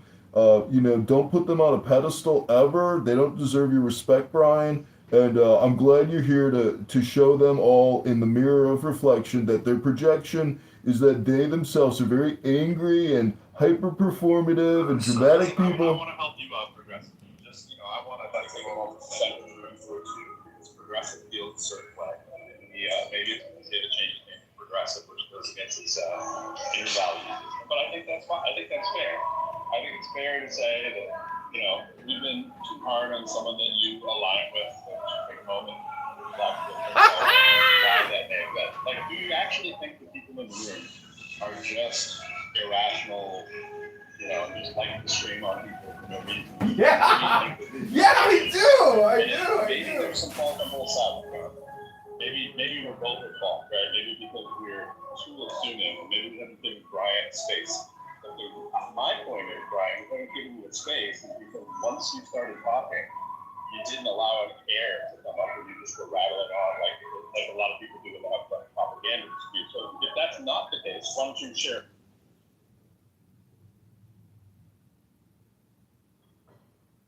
Yeah, we're going back and forth. I was going back and forth with Caleb and with you to some degree, and I just asked some simple questions. If there is a system that is better, describe it and give me an example of where that system you're proposing has worked, or something as close to it as possible, so that we can compare and contrast. It's simple. So my question was back then would be, because there were a few things layered on top of that, right? Originally, you were doing the thing. You were actually giving. This is where the resentment comes from. You sounded like you were giving cover for slave owners. That's how it comes across, right? Well, you weren't acknowledging Ayla's point that we were built on the back of slavery. Now that is a question for you just to say yes or no, or maybe it's some shade of gray. Do you not think we were built on the back of slavery? I do not. Okay. And And why do slavery you is not evil. think that we were built on the back of slavery? Okay, good. That's a nice perspective. Why do you think we weren't built on the back of slavery? Because the more industrious, prosperous portions of our economy were in the north. The South was predominantly, That's right. The location for a lot of the plantations for slavery. Those That's right. were limited to labor industries like cotton That's or also correct. farming, right? So Right. if slavery was the linchpin, the foundation, right, for our prosperity, then it seems that other countries that also I'm not sure why you're leaving, though, go to other countries. Yeah, why are you going to other countries? Just finish the point about the United States. Because the North still had plenty of slaves during that same period. New Jersey was one of the last states to free its slaves in 1870, 1871. So don't give me this nonsense revisionist history of the North was free and was and emancipation is while the South wasn't. That is bullshit. Let me make my claim, and then you can mute it. All right. Yeah, keep it in America. Okay. So if slavery was the linchpin or the foundation for our success, why did it not lead to the South being the more prominent region, location, or set of industries in America? I see what you think. Okay, so I'm from Lowell, Massachusetts, and if you want to just Google Lowell, Massachusetts, right, it is a national park. It's a national park because the obscene profits that Lowell, Massachusetts made in the textile industry off the back of hydroelectric power, which is our friends out of Lowell, who went in and basically memorized how the mills were working in England, right? So he stole that technology, came here and said, because we have this profitable industry of slavery, picking cotton and manufacturing textiles, we will become the dominant player, which is what we did. It was the engine of how slavery was. So even I criticize sometimes Lowell because they get all up in their feelings about how wonderful they were, but they directly benefited from slavery. And you can do the sort of illusionist act that you might be doing. You might not be aware, but that's where the profit comes from, bro, in the Northeast. It was places running off textile mills as the large economic expansion that made use of the cotton. So yes, if you're saying that the peons in the system were just, somebody who had a garden variety amount of slaves down in the South, or somebody that owned a couple farms. Yeah, I agree. Compared to the wealthy owners of industry in the Northeast, where there was also a fusion women pregnant. And then only but aside from that, yeah, but the Africans will come in and have 8 kids with these Chinese women, which the Chinese men are so cocked that they won't. Aside from that, about Japanese immigrants. Azra, some people say you can't learn anything on this app, but Azra, Finish this is a unique perspective. Azra is spitting facts. Who's talking in the background? Azra is spitting facts. So, people don't understand. The Chinese economy is mostly tied to its housing market. And people really look at the outside perspective, but they're not looking at the microeconomics. Whereas 70% of China's economy is based on its housing. And have you ever heard of Evergrande? Evergrande is a corporation that has been around since the 90s, and their entire game is based on you buy a house before it's built. So basically, on paper, you would say, okay, I'm going to buy this apartment building. It's going to be completed. That's called an investment, D. Then the building falls over time. So let me land. I'm going to get to the point because you can look it up. I'm going. Hold on. That's on the building skipping over. Come on, guys, let him land. I'm not a He's been interrupted like 5 times in order to avoid the population from being able to mark their cars and have they never had the system where they follow them around. In order to prevent that, they were just renting cars from rental places. Yeah, in that particular video with that. I'm still going to say that America is the wealthiest nation. It begs the question I think Steve is asking. It's like, not just wealthy, what metric are you using that we're the best, we're the mightiest, we're the greatest, and all that kind of stuff? I think think we have to acknowledge that we are in a deficit, and we rattle off just as many countries as Steve did.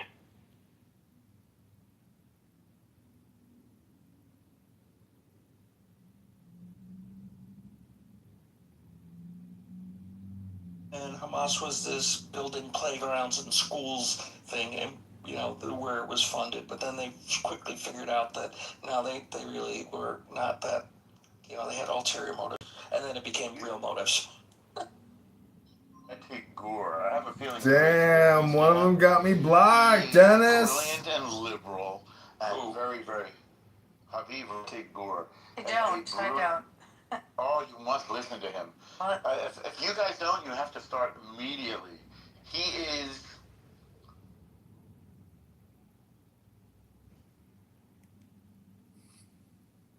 I didn't hear what he said. Anyone hear? No, he said he is. Okay, just enough of a sneeze. What's that? We didn't hear you. He is. You went out. You said he is. Oh, because there's parts of the mansion where my signal just nice. I think he's very, very, very. Mansion. Wow. Shit. There are. I may be understating it just a little, but he's part of the.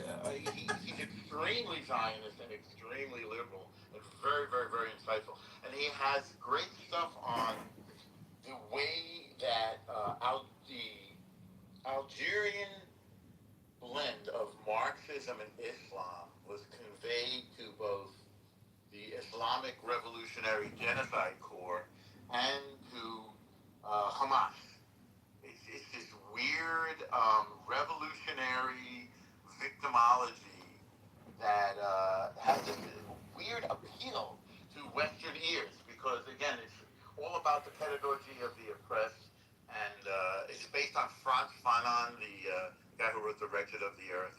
It's fascinating, and it fits really neatly into Western college curricula. Isn't oppression, liberation a very popular motif? That's a book by Paulo Freire. I gotta look it up. Oh, it's fascinating. That's what I did my one of my theses in college on. Is that technically liberation theology? Check it out. Yeah. I know about it. Is that the great John Kitover? I do know that book because it inspired a lot of liberation theology. Yeah, I was going to say, it connects to liberation theology.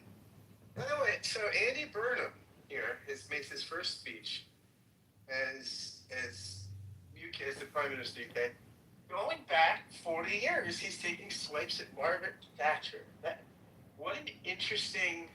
So, I mean, it'd be like if someone here, if you had someone here become Speaker of the House and they just went after Ronald Reagan. I mean, that's an interesting move. Well, is he in the same party as Thatcher, or was he's saying basically that Thatcherism was the dismantling of the UK, the privatization. That Thatcherism was the beginning of the end of the UK. That was a good place to live. And so he's saying we're going to turn back the clock. We're going to undo Thatcherism. Well, God save the king.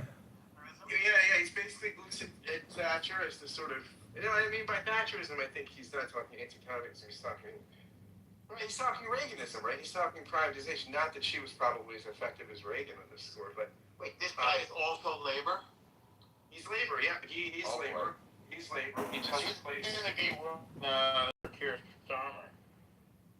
Yeah, Starmer. I heard that guy was like the most boring person on earth.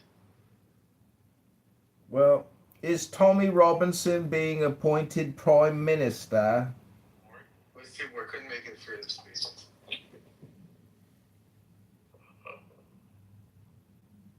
That is the great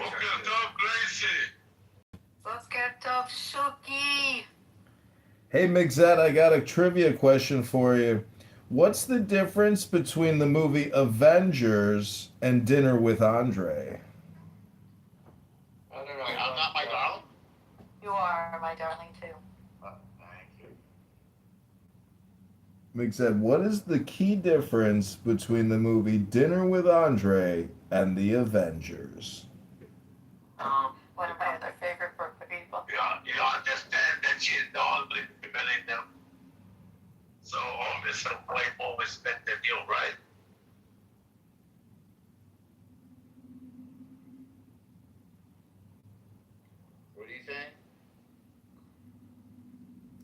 He's saying that he's sitting in a truck, making a load, depositing some inventory.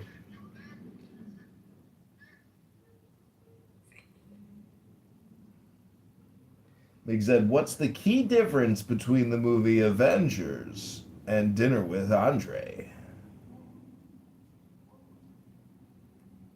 This better be good because it's a lot of buildup. Exactly, very. I'm not sure where you're going with that. It's weird because my dinner, I guess because Wallace Shawn had a play off Broadway recently, my dinner with Andre came up in my feed again. I was thinking, Love Wallace Shawn. watching. Love him. Well, I'm sure he.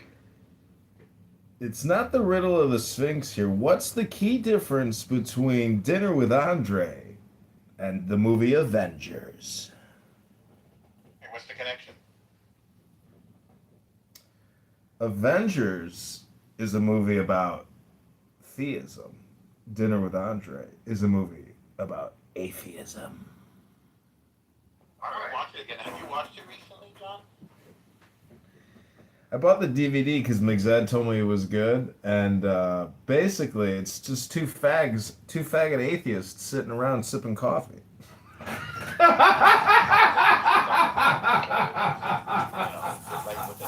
supposed to be a fascinating conversation with a very interesting and important theater director, Andre Gregory, and Wallace Shawn, who you may know was the son of the great editor of the New Yorker. I think it was, I don't know, he's known as Mr. Shawn. I think if it was William Shawn or something. Jewish guy, by the way.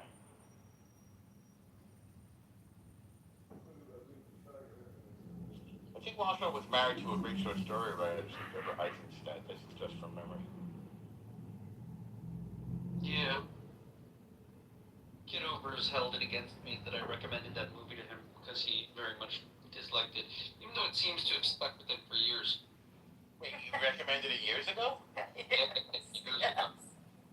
No, Kitover brings it up almost any time he's in a room. That's right. You didn't go see the new play by him, did you? I recommended a movie and giving me my dinner with Andre. How could you do that to me? It's very personal for him.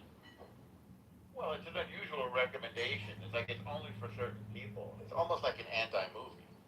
And I thought Dover might appreciate it. Instead, he took it very personally. I guess he doesn't seem for it. Might be the thing. Huh?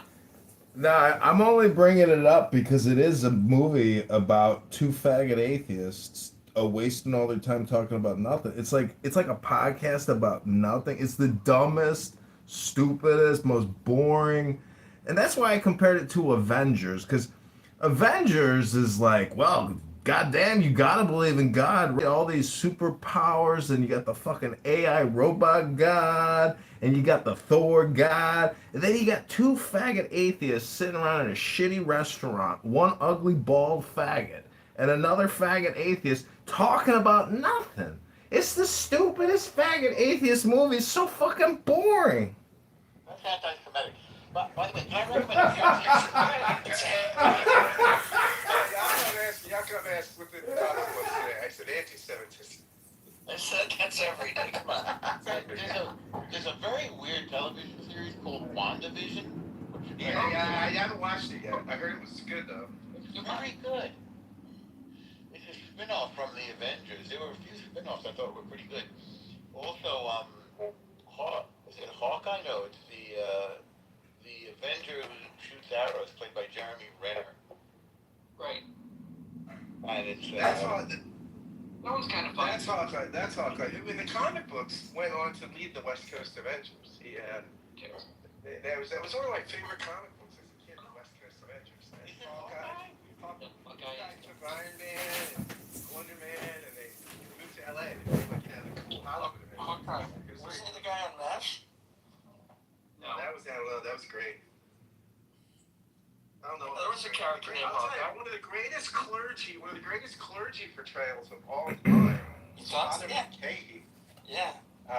What a great sort of Did positive. they have an episode where he helped a Jewish soldier? They must have. I'm sure they did.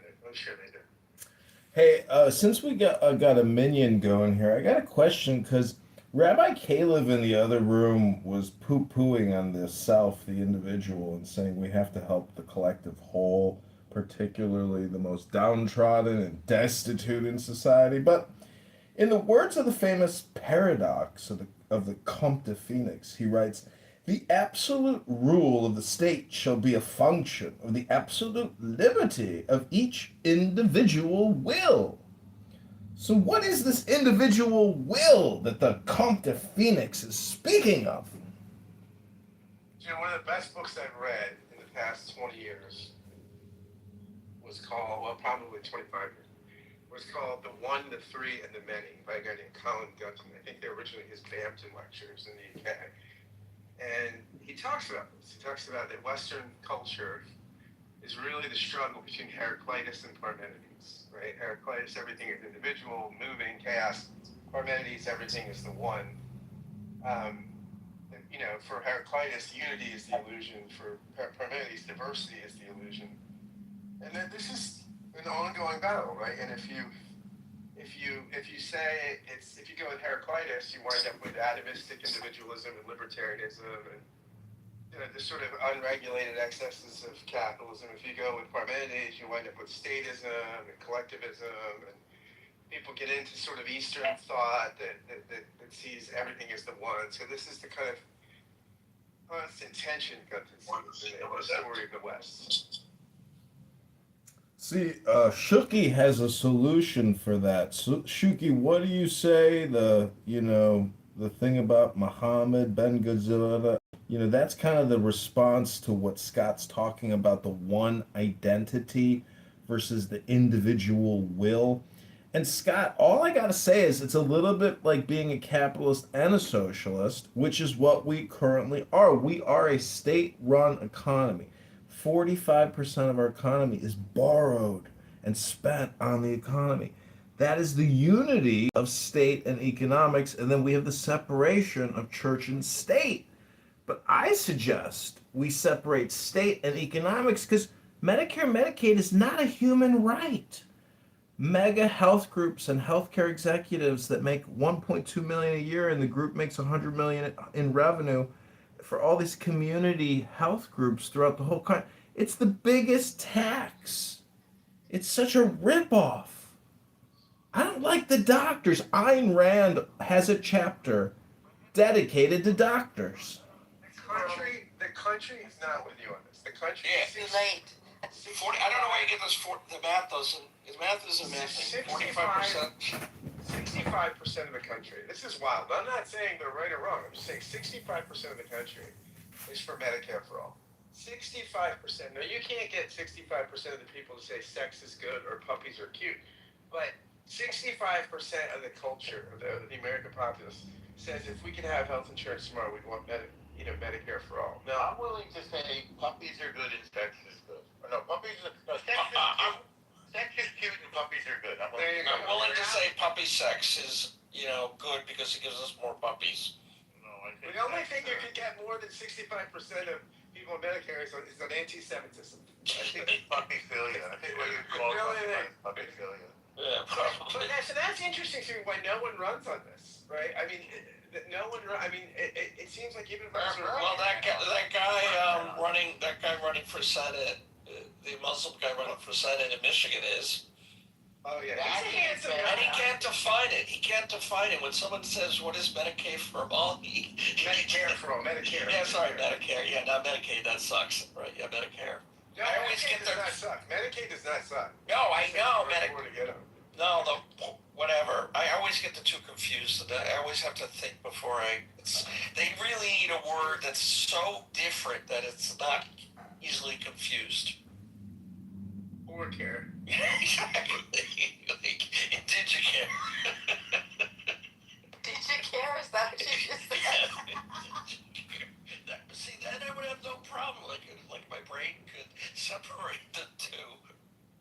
But 65%. I mean, think about that. That's a huge swath of the country, right? I mean, what public policy do you have 65% for? Free air. I mean, maybe pro-choice at its top was 60, right? I mean, not that all people that were pro-choice were sympathetic to abortions, but I think I think at the best polling you would get like high 50s, right? Was that right? I think. Let's see. I'm gonna look it up. But that's crazy that so many people want Medicare for all, and that the only really people on the far left advocate for this. I mean, it seems like a winner of a thing if you were a moderate Democrat and you just wanted to get votes, or even a moderate Republican. And by the stuff I've read, again, you got all this stuff, you have to read everything and just make your own judgments. But the stuff I've read is that Medicare for all would ultimately be a cost saver. That ultimately healthcare costs in the country would go down. Okay, so here's, you want to know the things that cut above 60%? Yes. Legal abortion, in at least some circumstances, typically polls around 60 to 65%. Like when the kid's not, like when the baby's not cute. Strict. Excuse me, El Normo, I just want to say that yesterday in Politically Correct, when you were accused of working with me and that we were going to the White House, I was dying laughing. I don't know where that came from, but I thought that was very funny. Oh, okay. Are you the one that told them about our attempt to take over the government? And did you tell them about it? Because I never breathed a word about it. Sorry for interrupting, Yakov. Are you on a phone call? But I'm just mentioning. I'm just going through my list. Come on, guys. Go, Yakov. Thank you. So legal abortion, in at least some circumstances. Stricter gun laws, often 55 to 65%. Support stricter gun laws, control measures through support varies widely by specific proposal in states, clearly. Marijuana legalization, generally 65 to 70%. Wow, 70%. This is why we're not governed by polls. Well, we're not Switzerland.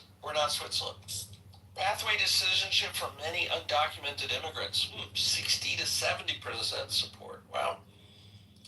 Especially if paired with broader security measures at the border. Yeah, I would agree. I would definitely agree with that. Background checks for all gun purchases, 85 to 90%. And death penalty for people convicted of murder, often 55 to 60% support in recent years. So wouldn't you just be like why wouldn't the independent candidate just go and say, these are my positions? This is my platform. No, I'm just I'm like sitting here. Yes. Polls are borderline meaningless. I agree with that. Number two, Bernie did run on Medicare for all, and he didn't do badly. He did not do badly. That's quite true. But what's also true is that most of the country did not want Obamacare and voted against it. And when it was, on a state level, so it's a mixed bag. Not everybody wants state-run healthcare. See, when you say Medicare for all or even Obamacare, you're just talking about federal spending for health insurance corps and the health industry.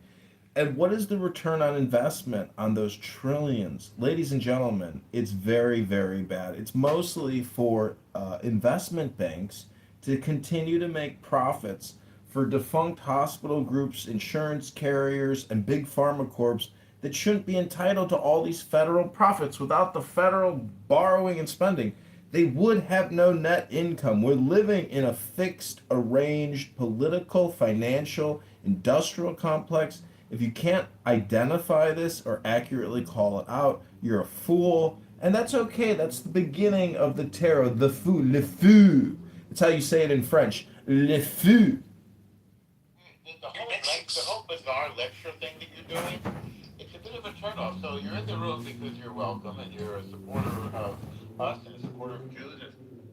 Well, Rabboni Shalom, El Normo, you said that I'm a performative artist in the politically correct room. You think that's accurate? I don't know. Don't you think that? Isn't that what you're doing? I have more issues. I said you were a performance artist because I'm trying to figure out why you come into rooms and say these weird things and do all the recording and stuff. I'm trying to find a way to make you understandable to other people. You turn off a lot of people. You and I are on a good level, I think, but it's not clear why you do these things. I was like, I'm sort of trying to avoid saying that you're a little nuts. I was gonna say mental illness. I was gonna go straight there. Yeah, I'm trying to avoid. So, what do you want to respond, John, to what I'm saying? Like, and I like John. Don't get me wrong. I've had really nice conversations with I'm him. a huge John fan. But sometimes you come into a room and you say the weirdest things and nobody knows what to do with them. It's word salad. It's not exactly word salad. It's throwing around concepts that aren't connected. Yeah, bizarre philosophy that makes sense to him. And when Kamala would speak, she would just put words together. They didn't. Well, Rabono Shalom, this is a room. It's called Manic Monday. If you don't like my manic speech, I apologize. I love you all. I pray for your personal peace and your light to enhance. Maybe you could read some Kabbalah, maybe a little poem to enlighten us all, give us a little more light in our lives. We just come in and say Rabono Shalom and say, well, all communication is hypnosis. You've come a long way since then. I don't know why they thought that you and I were going to take over the government. Well, he literally said that in Politically Correct last night. He and I were plotting to take over the government. Yeah, well, the FBI's don't know opened the case on you, so be careful. So, Scott, I have more issues for the independent campaign platform. But that's not interesting. Listing statistics is not conversation. No, these are things that poll above 65%. They're right. It's not conversation to just make a list of things. Yeah, we had a good conversation with the last thing, so I disagree. It doesn't. No, I don't think that was a good conversation. You're just reading out statistics. And then Scott and I were talking about it, and other people were talking about it. So okay, the thing that was interesting is healthcare for all. That was the point. Now we're having a conversation. And it doesn't really have to do with the polling. It has to do with the principle. And by the way, it has to do with support. You can't. The principle could be great, but if 2% of the people like it, it's not going to go anywhere. It doesn't go anywhere. It's never going to happen. It has nothing to do with the polling. Chris, maybe he's got to be at 40. What were you saying, Scott? He's got to be. Who are you talking about? I'm sorry. What were we saying there? Said Chris has to be. Yeah, what are you talking about, Scott? Maybe you're talking to. We're wanting to find out what that means. Are you having a conversation? Mates are saying, could somebody, he had shorts that he was going to give away, and I'm too stoked for them. Okay. I thought you were having a seizure or a stroke. I was afraid you were having a stroke. Grace, my 32s are baggy on me. Thanks so much. Thank you for that information. Really helpful. Over the years, I've been with a lot of you. Thank you for the more information. You've been with us. I've lost a lot of weight over the years. Randy, didn't see you there. How you doing, Randy? High protein diet, by the way. That's key. I think high protein. Low carbs. Low carbs and lots of protein. Get lots of protein. This is, although, there's a debate about how much. I think that's going on. It's a little excessive.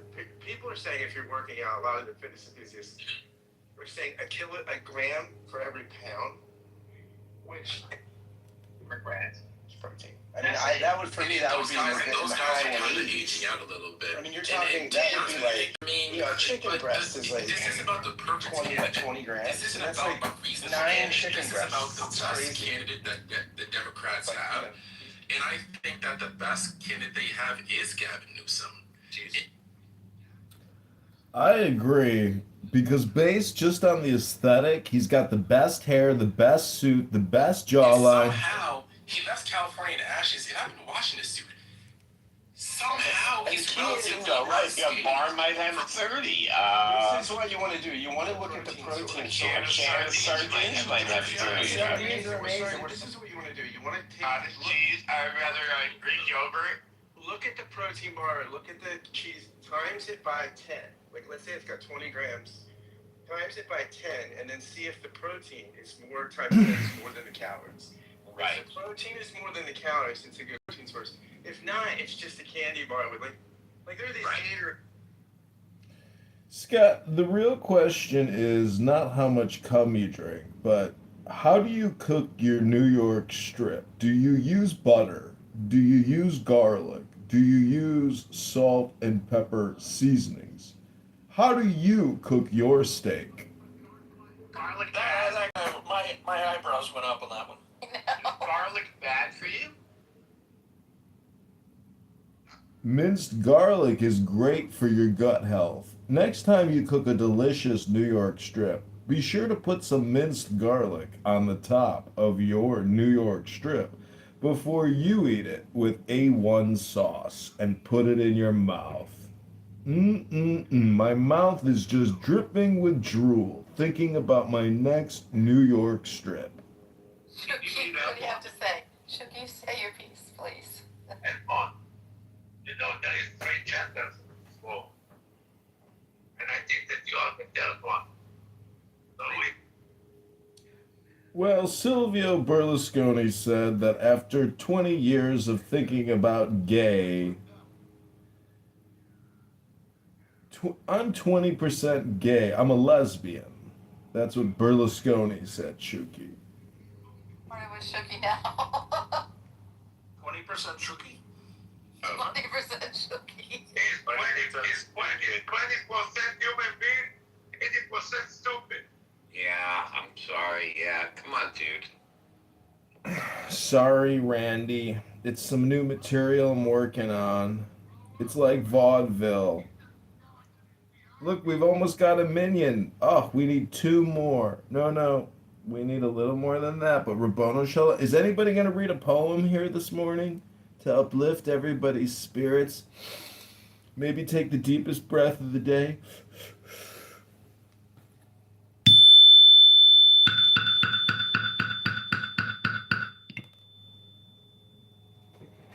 Was that you cleaning out your bong? No, but I got a new outfit on. I got a clown suit on. I'm gonna put a link in the chat. Just for Kitover.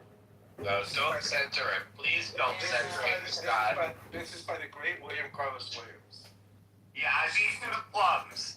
So much depends upon a red wheelbarrow glazed with rainwater inside the white chickens. There you go, everybody. A flexible flyer kind of thing. There you go. That's the great William Carlos. That poem is a fuck you to T.S. Eliot and James Joyce and the Paleomodernists. It's saying that, you shouldn't need to know all this Western history and have to know it all to read The Wasteland. That I can write a great poem if it's just looking at rain in a wheelbarrow. Fuck you, T.S. Eliot. There it is. Well, Scott, that's a wonderful thing. It's beautiful. And it is interesting, Randy, that it wasn't the poem that most people think of when they think of their favorite William Carlos Williams poem. And I want to share with you a story about somebody that I was friends with, well, vaguely friends with. Actually, he wasn't a very popular or nice guy, but I knew him. Somebody I knew in college, whose name was Franz Wright. I don't know if you guys get the New Yorker, if any of you do. Does anybody even read anything on paper anymore? I'm still trying. I still get I listen to AM radio and I read paper. Right. So, but you don't subscribe to the New Yorker. The name dropping. No, I will not give money to the New York Times. All right. No, I said the New Yorker. Oh, New Yorker's great, yeah. Okay. Do you subscribe to it? No, read the poem. It's not a poem. So there was a guy that I knew in college named Franz Wright, whose father was a great poet. And, like a lot of pretentious college students, this guy said he was a poet. Well, he actually was a poet. He was actually a really good poet. He won the Pulitzer Prize a couple years ago for a book of poetry called Walking to Martha's Vineyard. And he was an absolute nutcase. He was completely out of his mind. He had really severe mental illness. He was also a magnificent poet. And there's an article about him. He died a while ago. He kind of smoked himself to death. One of those people that smokes constantly, gets lung cancer and dies and whatever it is. Raymond Carver. I don't know if you guys are, if you like literature and poetry. Yeah, we know Raymond Carver. Keep going. I don't know if we do. Let's do the point. Finish one. Oh, finish one. Finish the point. Franz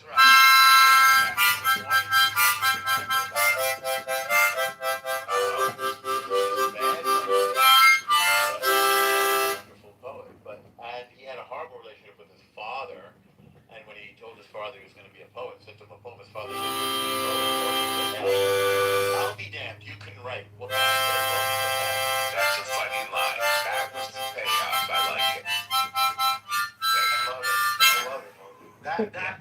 Wait, I'm sorry, all normal. Can you repeat the last part? I missed it. I apologize. The person that really turned me on to that Lamb's significance is an Israeli scholar. Well, I don't know if he's from Israel, but he teaches at the University of Tel Aviv named Jeffrey Pearl. And he's written on James Joyce and T.S. Eliot. He wrote like the definitive books on T.S. Eliot, guys. Just amazing. Jeffrey Pearl. You see, and you asking to be friends with you. And all you can bring up is lefties motherfucker. You know, speaking of you fucking cunt. Wow. What are you upset about? I don't get it. Who are you interacting with, Shuki? Randy? Yeah. Fucking piece of shit. Lefty motherfucker. Randy is not a lefty motherfucker. I know Shuki has it in his head I'm a lefty. What did I do now? What is my problem today, Shuki? The University of Tel Aviv. Well, okay. I mean,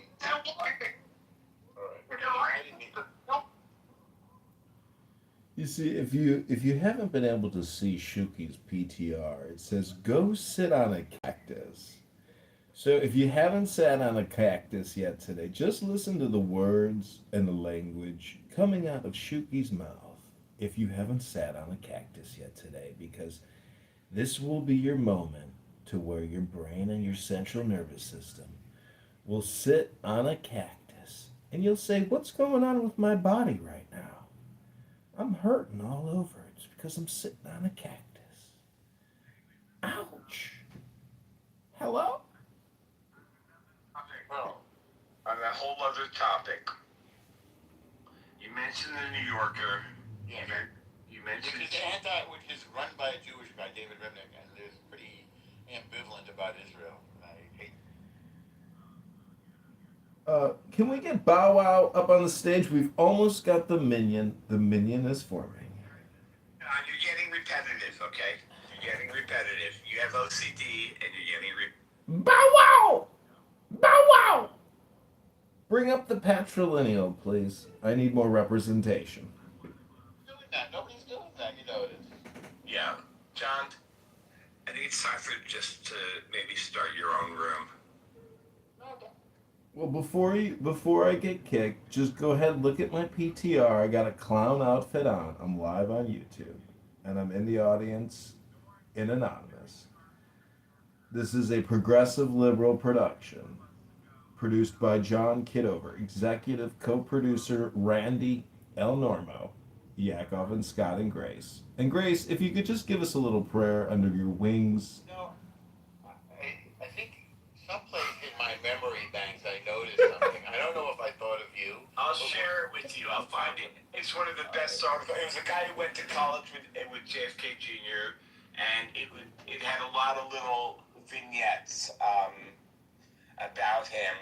You know, because I feel like I was surprised to see him mentioned because he's been dead so long. well, they had the TV series on Hulu, whatever it was. You know, John and Caroline Love Story. Love story. Right, and brought back a lot of memories and his, and of course, Schlossberg ran for Congress. So the name has been back out there a little, but it was really, JFK Jr. really wanted to be an actor. He loved theater, he loved acting in plays all through college, and he hung out with the jocks. But everybody had huge expectations of him, including his own mother wanted him to get to politics, make him go to law school, and make him go work at the theater office. But Junior would have been happy being it. And then they just talk about the whole thing, leading up to his death, and it's a great article. Stay away from that period. I tried to walk into his bag. It's terrific. That show is some shows are definitely for men and some are definitely for women, and that show is for women. And all the women that love